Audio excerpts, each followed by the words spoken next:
Adakah Anda percaya jika saya katakan bahwa balingan gewang Anda yang kuat berdentum di atas air itu sebenarnya adalah punca utama Anda selalu pulang dengan tangan kosong? Berhenti sejenak dan fikirkan semula.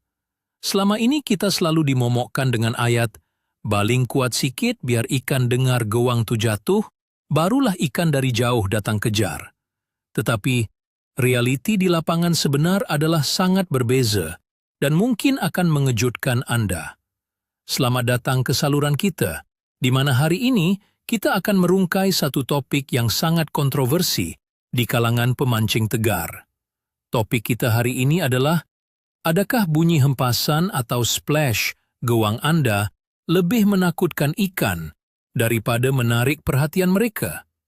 Saya jamin, selepas Anda mendengar pendedahan dalam video ini, cara Anda memegang joran dan membuat balingan tidak akan sama lagi. Anda akan mula faham mengapa lubuk yang nampak sangat berpotensi tiba-tiba menjadi mati, seolah-olah tiada nyawa di bawahnya. Adakah Anda bersedia untuk mengubah cara Anda memancing? Mari kita bincangkan. Adakah Anda selalu perasan riak air lari menjauh setiap kali gewang Anda mencecah air? Sebelum kita pergi lebih jauh, mari kita fahami dahulu dari mana datangnya kepercayaan ini dan kenapa topik ini sangat penting untuk kita semua. Sejak berpuluh tahun lamanya, ramai pemancing telah diajar oleh generasi lama bahwa bunyi bising di permukaan air adalah cara terbaik untuk memanggil pemangsa. Memang tidak dinafikan, ada ketikanya teori ini boleh digunapakai, terutama pada zaman dahulu, di mana ikan masih belum mengenali apa itu gewang plastik atau besi. Pada waktu itu, ikan sangat agresif dan kurang tekanan. Jadi apa sahaja yang jatuh berdebuk ke dalam air akan dianggap sebagai rezeki yang jatuh dari langit. Tabiat membaling gewang tanpa mempedulikan bunyi hempasan ini telah diwarisi dari satu generasi ke satu generasi. Pemancing membaling gewang dengan sepenuh tenaga, mengharapkan bunyi splash yang besar akan mengejutkan ikan yang sedang tidur. Tetapi zaman sudah berubah. Ikan di perairan kita pada hari ini sudah terlalu kerap melihat gewang, mendengar bunyi bot, dan merasai tekanan dari ribuan pemancing setiap bulan. Menggunakan kaedah lama yang kasar di zaman modern ini selalunya akan memakan diri sendiri. Inilah sebabnya kita perlu duduk dan kaji semula. Adakah tabiat yang kita buat bertahun-tahun ini masih relevan? Atau ia sebenarnya yang mensabotaj trip memancing kita sendiri? Mari kita bayangkan satu situasi yang sangat biasa kita lalui. Waktu pagi baru sahaja bermula. Kabus nipis masih lagi terapung perlahan di atas permukaan air tasik yang tenang macam cermin. Suasana sangat sunyi, tiada angin yang berhembus. Bunyi burung pun baru kedengaran sayup-sayup di hujung telinga. Anda berdiri di tepi bot atau di tebing, memegang joran kesayangan Anda dengan penuh harapan. Di depan Anda ada rebah pokok tumbang yang nampak sangat-sangat berpotensi. Hati Anda kuat mengatakan, di bawah batang pokok itu pasti ada sang pemangsa yang sedang menunggu mangsa. Anda pun membuat ayunan joran dengan sepenuh tenaga. Gewang Anda melayang laju membelah udara. Tetapi, apabila gewang itu mencecah permukaan air, ia menghasilkan bunyi hempasan yang sangat kuat. Pap! Bunyinya macam seketul batu bata dibaling ke dalam tasik. Air berkocak dengan kuat, dan riak air bergelombang menolak ke tepi tebing. Anda mungkin terfikir, baguslah bunyi kuat macam ini, barulah ikan dengar. Hakikatnya, bunyi hempasan yang tidak semula jadi di kawasan yang sangat sunyi ini adalah loceng amaran yang paling jelas untuk ikan melarikan diri. Ikan yang asalnya bersedia untuk menyerang, hendap tiba-tiba terkejut dengan letupan kecil di atas kepalanya. Naluri pertahanan dirinya akan menyuruh ia lari jauh ke dasar air. Balingan emas Anda telah bertukar menjadi balingan yang memusnahkan lubuk. Seterusnya, kita mesti menyelami sedikit tentang sains biologi ikan dan derianya. Kenapa ikan sangat sensitif dengan bunyi hempasan? Ikan mempunyai satu sistem deria yang sangat unik dan hebat, yang dipanggil sebagai garis deria sisi, atau dalam bahasa Inggrisnya, lateral line. Jika Anda perhatikan badan ikan dengan teliti, ada satu garisan halus dari tepi insang membawa terus ke bahagian ekornya. Garisan ini bukanlah sekadar corak atau hiasan kosmetik semata-mata. Ia adalah sistem radar yang jauh lebih canggih daripada sonar kapal selam yang dicipta oleh manusia. Garis deria sisi ini membolehkan ikan mengesan sebarang perubahan tekanan air, getaran yang paling halus, dan pergerakan objek di sekeliling mereka, walaupun di dalam keadaan air yang sangat gelap, dalam dan keruh. Apabila Anda membaling gewang, dan ia jatuh berdentum di atas air, getaran yang terhasil adalah sangat melampau dan tidak normal bagi dunia bawah air. Bunyi percikan besar ini menghantar gelombang kejut yang terus ditangkap oleh garis deria sisi ikan ini dengan sangat pantas.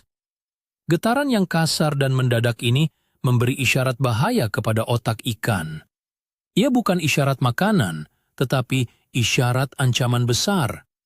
Otak ikan memprosesnya sebagai kehadiran pemangsa asing atau bahaya yang datang dari atas, menyebabkan mereka terus mengunci mulut dan menyembunyikan diri. Perkara ketiga yang perlu kita nilai semula adalah perbezaan antara bunyi jatuhan yang semula jadi berbanding bunyi buatan manusia. Di alam liar, benda yang jatuh ke dalam air mempunyai profil bunyi yang tersendiri. Sebagai contoh, seekor katak kecil yang melompat dari tebing rumput dan jatuh ke dalam air akan menghasilkan bunyi-bunyi plop yang sangat lembut. Sebiji buah ara yang masak dan gugur dari dahan pokok ke permukaan air juga mempunyai bunyi yang halus dan padat. Inilah jenis bunyi yang mengaktifkan deria pemburuan ikan kerana ia dikaitkan dengan sumber makanan semula jadi.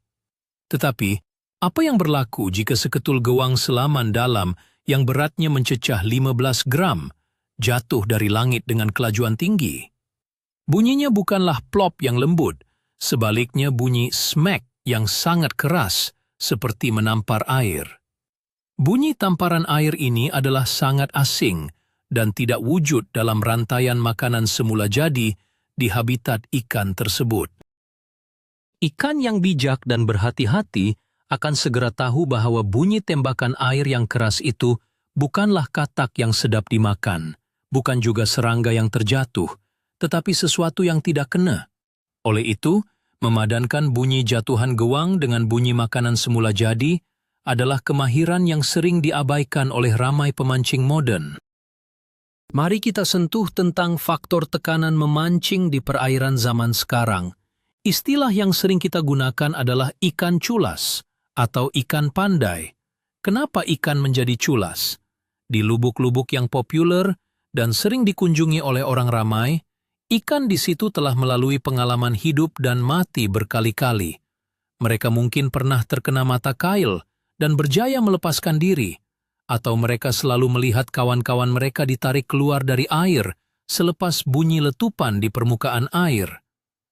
Ikan-ikan culas ini telah membina satu proses pembelajaran di dalam otak mereka. Mereka telah mengaitkan bunyi splash yang kuat dengan bahaya yang sangat ekstrim. Jika Anda pergi ke tasik atau sungai yang sentiasa penuh dengan bot pemancing setiap hujung minggu, Anda tidak boleh lagi menggunakan teknik balingan kasar. Balingan yang berbunyi kuat di kawasan bertekanan tinggi ini ibarat Anda memandu kereta kebal ke dalam hutan untuk memburu rusa. Rusa sudah lari sebelum Anda sempat melihat bayangnya. Di perairan seperti ini, persembahan yang sangat senyap, balingan yang mendarat seperti kapas, dan pergerakan gewang yang perlahan adalah kunci utama untuk memperdayakan ikan yang sudah mempunyai ijazah sarjana dalam mengenali tipu helah pemancing. Satu lagi situasi penting yang mesti kita teliti adalah apabila memancing ikan haruan di kawasan perairan yang cetek dan berumput. Ikan haruan adalah sejenis pemangsa serang hendap yang sangat berjaga-jaga dengan keadaan sekelilingnya. Mereka suka bersembunyi di bawah teratai, kiambang, atau rumput tebal di tepi tebing yang airnya kadang-kadang tidak sampai sekaki dalam. Bayangkan, Anda melihat satu pergerakan air atau boiling, haruan yang cantik berhampiran tebing berumput itu. Dengan perasaan teruja yang membuak-buak, Anda terus membaling gewang katak plastik Anda tepat ke atas kepala ikan tersebut dengan balingan yang kuat. Air yang cetek itu berkocak teruk. Apa yang akan terjadi? 9 daripada 10 kali, Anda akan melihat satu gelombang air berbentuk anak panah meluru laju, keluar dari kawasan tersebut, menjauhi gewang Anda. Ikan haruan itu telah terkejut besar. Dalam air yang sangat cetek, impak bunyi gewang akan bergema dengan lebih kuat dan menembusi terus ke dasar lumpur. Untuk situasi ikan haruan air cetek ini, teknik yang betul adalah membaling gewang jauh melepasi ikan tersebut, atau membaling ke atas darat dan rumput terlebih dahulu, kemudian menariknya perlahan-lahan masuk ke dalam air tanpa sebarang bunyi hempasan yang mengejutkan. Namun begitu, ada masa dan tempat di mana bunyi bising di atas air sebenarnya sangat diperlukan, dan kita tidak boleh menolak fakta ini 100%. Mari kita ambil contoh ketika memancing ikan toman atau sebarau di kawasan air terbuka yang sedang rakus memburu anak ikan. Apabila berlakunya fenomena frenzy atau didihan air yang besar, di mana berpuluh-puluh ekor sebarau sedang menghentam kawanan anak ikan di permukaan, keadaan air pada masa itu adalah sangat kelam kabut dan bising. Dalam situasi huru-hara ini, membaling gewang secara senyap-senyap mungkin tidak akan membuahkan hasil, karena gewang Anda tidak akan disedari oleh ikan pemangsa. Disinilah gewang seperti popper, pensil, atau gewang yang menghasilkan bunyi kocakan air yang kuat sangat berguna. Balingan yang menjunam dan bunyi splash di tengah-tengah didihan air itu akan meniru bunyi anak ikan yang sedang lari menggelupur di permukaan. Dalam konteks internet, bunyi hempasan tidak menakutkan ikan, sebaliknya, ia bersaing dengan bunyi bising semula jadi untuk menarik perhatian pemangsa yang sedang berada dalam mod kemarahan dan sangat agresif. Jadi, penting untuk Anda membaca keadaan air dan situasi pemakanan ikan sebelum memutuskan gaya balingan Anda. Faktor kejernihan air juga memainkan peranan yang sangat besar dalam menentukan sama ada bunyi gewang Anda itu memanggil ikan atau menjadi penghalau rasmi. Coba perhatikan keadaan air sungai pergunungan yang jernih seperti kristal berbanding air sungai di muara yang keruh seperti kopi susu. Di dalam air yang jernih, deria penglihatan ikan adalah sangat tajam. Mereka boleh melihat sejauh beberapa meter di dalam air. Jika Anda membuat balingan yang berbunyi kuat di air yang jernih, ikan bukan sahaja mendengar bunyi amaran itu, malah mereka akan segera mendongak dan melihat bayang-bayang gewang yang jatuh tidak semula jadi, berserta serpihan buih yang besar. Gabungan bunyi kuat dan amaran visual yang jelas ini akan menyebabkan mereka terus melarikan diri tanpa berpikir panjang. Sebaliknya, jika Anda berada di air yang sangat keruh dan jarak penglihatan ikan hampir sifar, ikan terpaksa bergantung sepenuhnya kepada garis deria sisi untuk mencari mangsa. Dalam air yang keruh, sedikit bunyi hempasan mungkin boleh membantu ikan mengesan arah gewang Anda dijatuhkan sebelum mereka mula mengekorinya. Tetapi ingat, sedikit bunyi tidak bermaksud Anda perlu membaling gewang seperti membaling batu lesung ke dalam sungai. Sekarang, persoalan besarnya ialah bagaimana caranya kita mahu melembutkan jatuhan gewang supaya tidak berbunyi kuat. Bagi pengguna kekili bait casting, ada satu teknik rahasia yang wajib dikuasai, yang dikenali sebagai teknik melembutkan spool dengan ibu jari. Apabila Anda membuat balingan, gewang akan melayang di udara dan tali akan keluar dengan laju. Jika Anda membiarkan gewang itu jatuh dengan momentum kelajuannya yang maksimum terus menghentam air, pastinya ia akan menghasilkan bunyi letupan. Teknik yang betul adalah, ketika gewang sudah berada kira-kira 1 meter sebelum mencecah permukaan air, Anda perlulah menekan ibu jari Anda perlahan-lahan pada spool ke kili. Tindakan memberhentikan tali ini secara lembut akan menyebabkan gewang memperlahankan kelajuannya di udara, mengubah postur jatuhannya, dan akhirnya ia akan mendarat di permukaan air dengan bunyi plop yang sangat manja. Teknik kawalan ibu jari ini memerlukan banyak latihan. Pada mulanya Anda mungkin akan tertekan terlalu awal, menyebabkan gewang jatuh terlalu jauh dari sasaran, atau tertekan terlalu lambat sehingga tiada kesan. Tetapi apabila Anda sudah mahir, Anda boleh menjatuhkan gewang seberat 20 gram senyap seperti jatuhan sehelai daun kering. Selain daripada teknik ibu jari, trajektori atau sudut balingan di udara juga amat mempengaruhi impak bunyi apabila gewang masuk ke dalam air. Ramai pemancing baru suka membaling gewang dengan gaya pelangi. Maksudnya, joran diayun tinggi dan gewang melambung tinggi ke langit sebelum menjunam lurus ke bawah. Apabila sesuatu objek jatuh dari tempat yang tinggi secara menegak, impak pelanggarannya dengan permukaan air adalah sangat maksimum, menghasilkan bunyi dan percikan yang sangat besar. Untuk mengelakkan perkara ini, coba ubah gaya balingan Anda kepada gaya balingan peluru atau balingan menyusur air. Ayunkan joran dari bahagian tepi badan dengan sudut yang rendah, biarkan gewang terbang dalam trajektori yang mendatar dan hampir dengan permukaan air. Dengan cara ini, apabila gewang itu sampai ke titik akhir sasaran, ia hanya menggelongsor masuk ke dalam air dengan sangat lancar dan lembut. Balingan mendatar ini bukan sahaja mengurangkan bunyi bising, malah ia sangat berguna apabila Anda perlu melontar gewang ke bawah pokok atau struktur gantung, selain tidak mudah terpengaruh dengan tiupan angin lintang yang kuat. Mari kita bincangkan pula mengenai fasa berhenti seketika selepas gewang mendarat di atas air. Ini adalah satu lagi kesalahan biasa yang selalu dilakukan. Ramai orang, sebaik sahaja gewang jatuh berbunyi splash yang kuat, mereka terus menggulung tali tanpa henti secara gopoh. Perbuatan ini sebenarnya menambah lagi keadaan yang luar biasa bagi ikan. Bayangkan katak melompat masuk ke air. Kebiasaannya, ia akan terdiam sejenak sebelum mula berenang untuk menyesuaikan diri dengan keadaan. Jika gewang Anda jatuh berdentum dan terus bergerak laju seperti enjin bot, ikan akan curiga. Teknik yang lebih berkesan adalah biarkan gewang mendarat serelum mungkin. Kemudian, biarkan gewang itu berehat diam di permukaan air selama 5 hingga 10 saat. Biarkan riak air yang terhasil dari jatuhan itu mengembang dan hilang.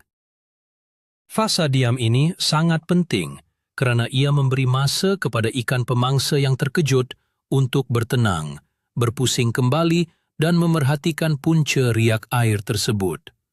Seringkali, semasa fasa berhenti inilah, ikan akan berenang perlahan-lahan ke bawah gewang Anda. Apabila Anda mula membuat satu sentakan kecil pada joran, boom! Air terus meletup di sambar mangsa.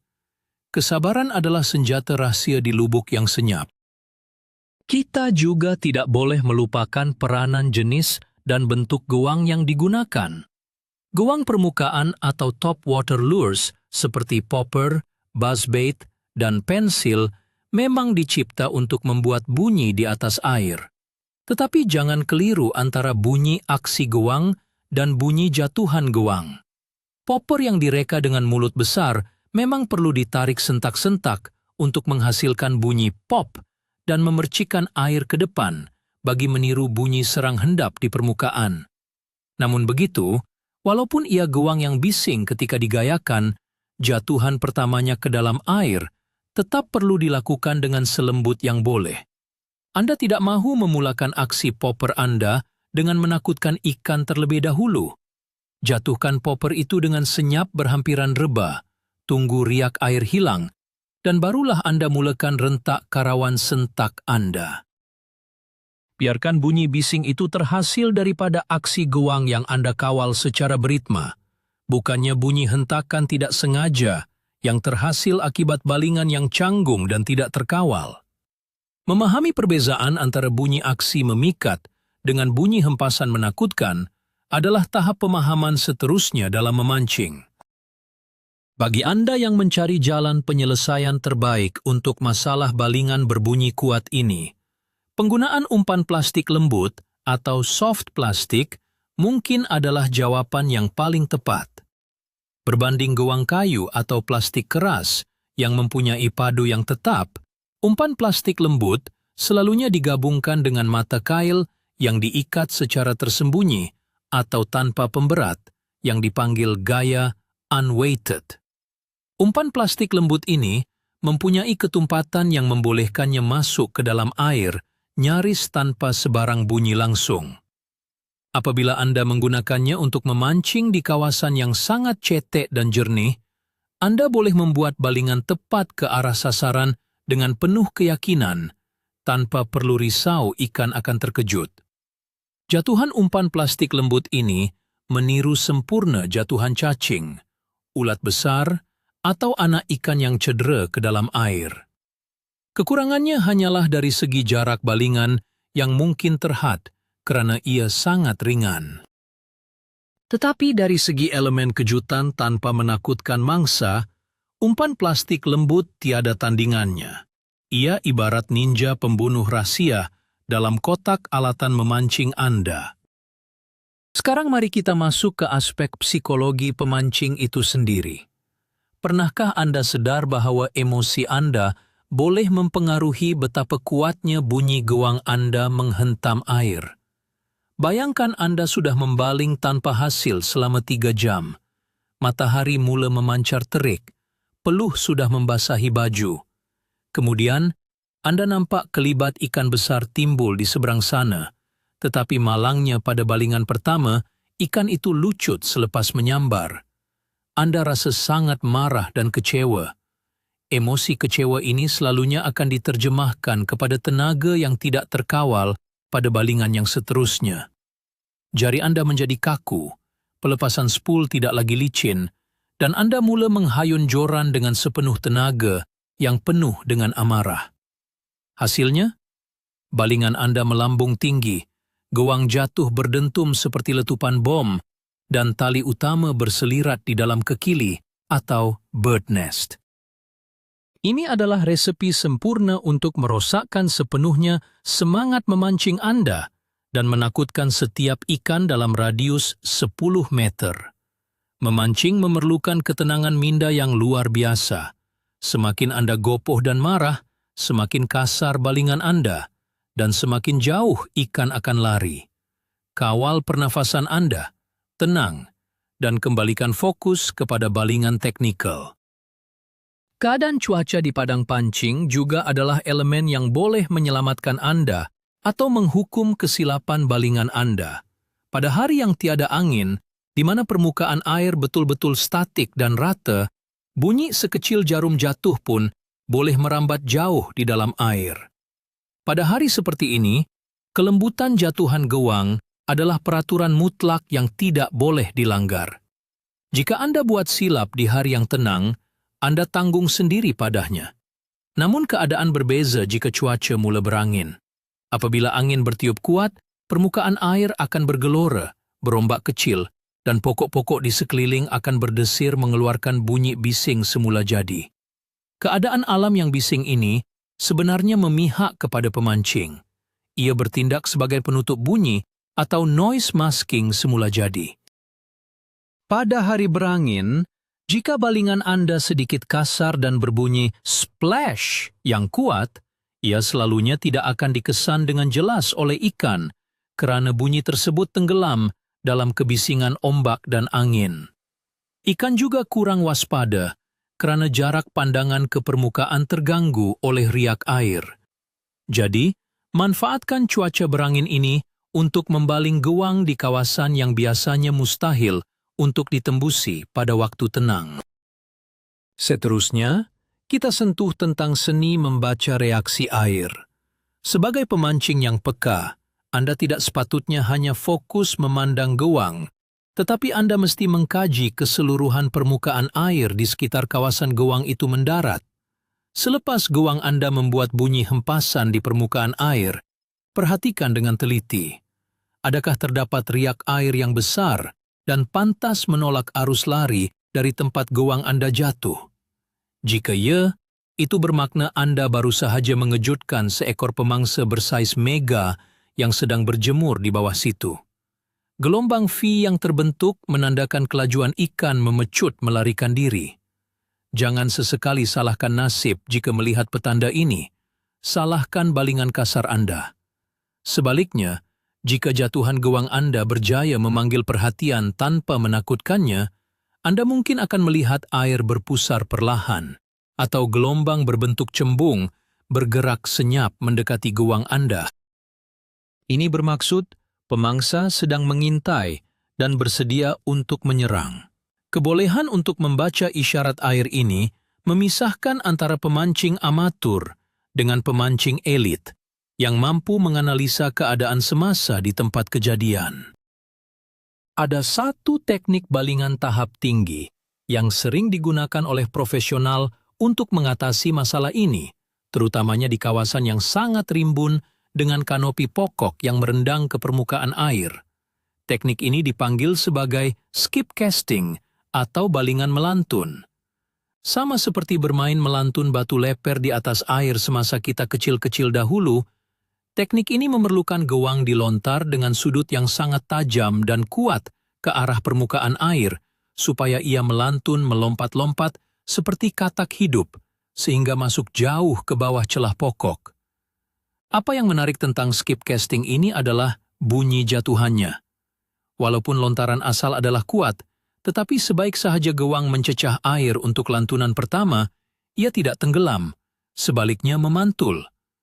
Rantaian bunyi lantunan pendek ini, pap-pap-pap-pap, sangat mirip dengan bunyi seekor mangsa yang sedang coba melarikan diri di atas air dengan panik. Bunyi panik, inilah yang akan memicu naluri agresif, haruan atau sebarau yang sedang bersembunyi di lubuk paling dalam di bawah rebah. Teknik ini menukarkan tenaga hempasan besar kepada siri bunyi rantaian yang sangat efektif untuk mencetuskan gigitan refleks. Adakah Anda pernah terfikir bahwa joran yang Anda genggam itu juga menyumbang kepada kesukaran Anda membuat jatuhan gawang yang lembut? Ramai pemancing suka membeli joran yang sangat keras, berkuasa tinggi, dan berat aksi, supaya mudah menarik ikan keluar dari rebah tebal.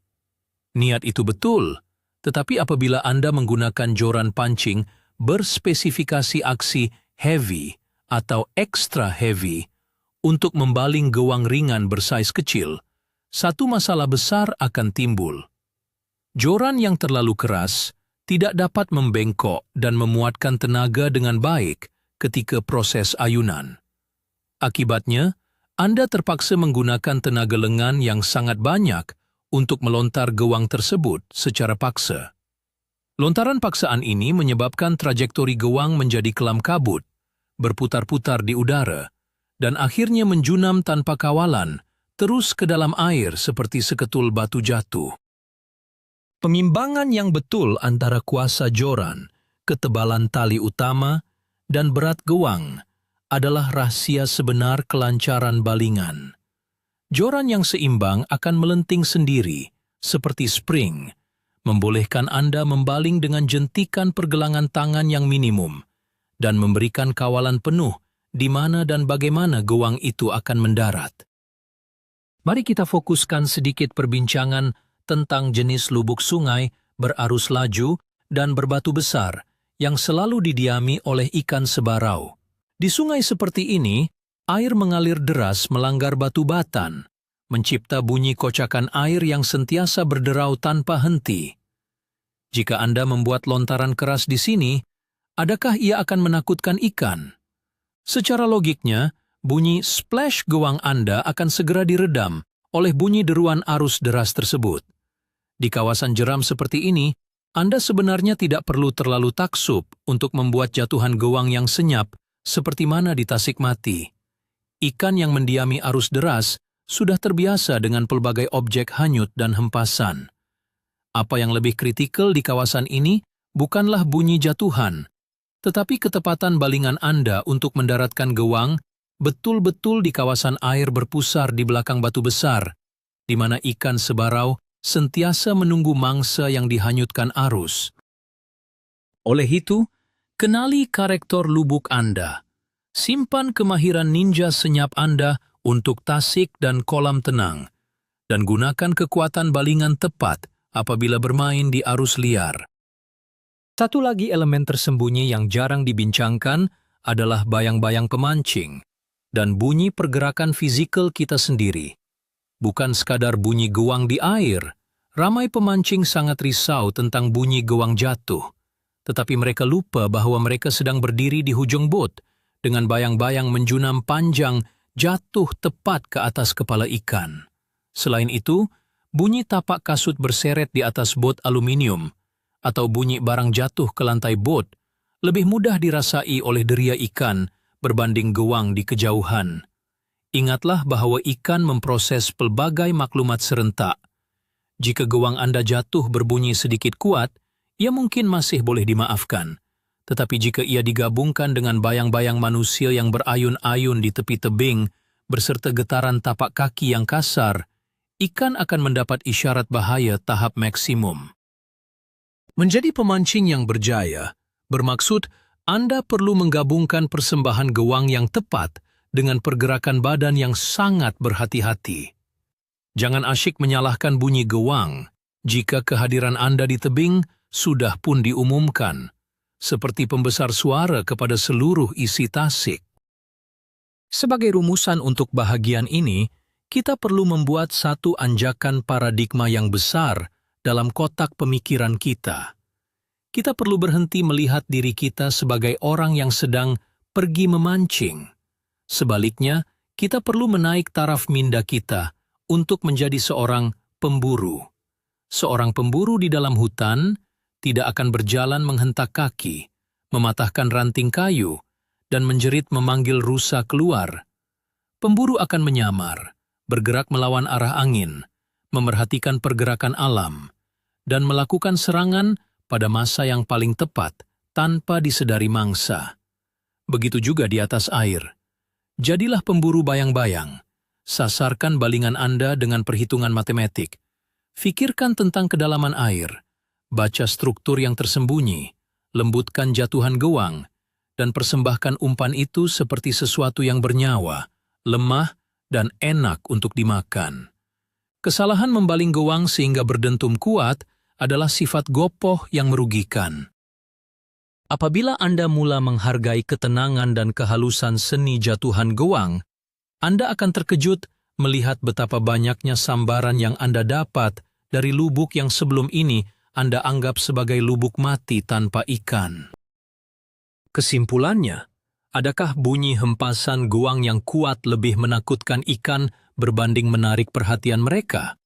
Ya, secara majoritinya, terutama di perairan modern yang bertekanan tinggi, air cetek, dan cuaca yang tenang. Pendedahan yang paling mengejutkan hari ini adalah menyadari bahwa selama bertahun-tahun, kita mungkin telah mensabotase peluang kita sendiri hanya pada saat balingan pertama mencecah air. Mengetahui perbezaan antara bunyi semula jadi dan bunyi asing, serta menguasai teknik memperlahankan jatuhan gewang, terbukti mampu mengubah corak memancing Anda sepenuhnya. Ini adalah pengubah keadaan yang paling kritikal. Daripada selalu mengadu kumpau atau menyalahkan tiada ikan, coba perhalusi pendekatan Anda. Memancing secara senyap dan penuh strategi pasti akan menjemput sambaran trofi yang selama ini bijak bersembunyi. Terima kasih banyak-banyak kerana meluangkan masa menonton analisis mendalam ini.